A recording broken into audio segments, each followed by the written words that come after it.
Sa good vibes, sa mga nagapanindahan, sigurado na batyagan nyo na ang pagmahal sa mga utan.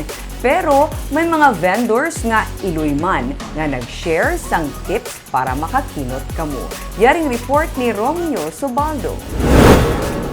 Ang ini nga isa ka bilog nga Bombay nga pula, 18 pesos na sa merkado kay man ang kilo, 300 pesos. Ang ini nga Bombay nga puti nga isa ka bilog, I repeat, isa ka bilog, 87.50 kay man ang kilo sa merkado, 300 pesos na subong.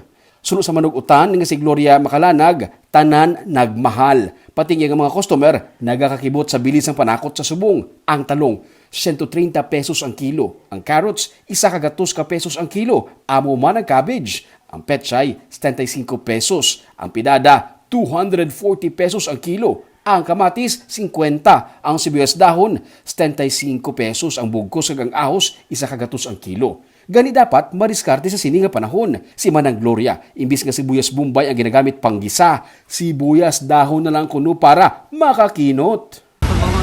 Imbis Bombay ang igisa? Imbes Bombay, sibuyas daw na lang. Ang puti na abala.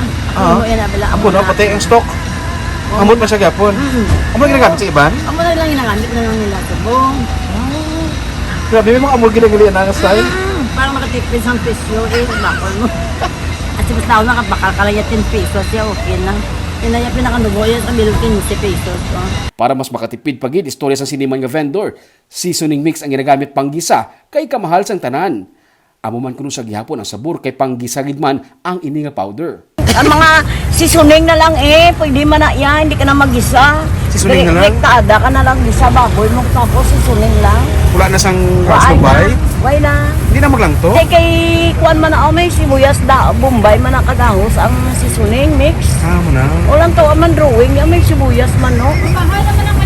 Iya pagiging share ang isa ka tip nga kundo nagahuyang nga do nagakalaya na ang pechay, huluman lang makadali sa tubig kag isulod sa plastic kay pila lang ka minutos, maumpawan kag matahom na liwat ang itsura sini. Nuyo sa nga mo ning itsura ko, nga daw hindi na mapuslan, ilanglan bason muna siya.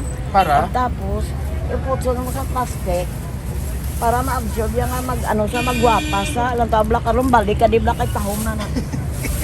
Sa sini nga panahon sang kapuraot, nagagwa ang pagkamadiskarte sang mga Pinoy.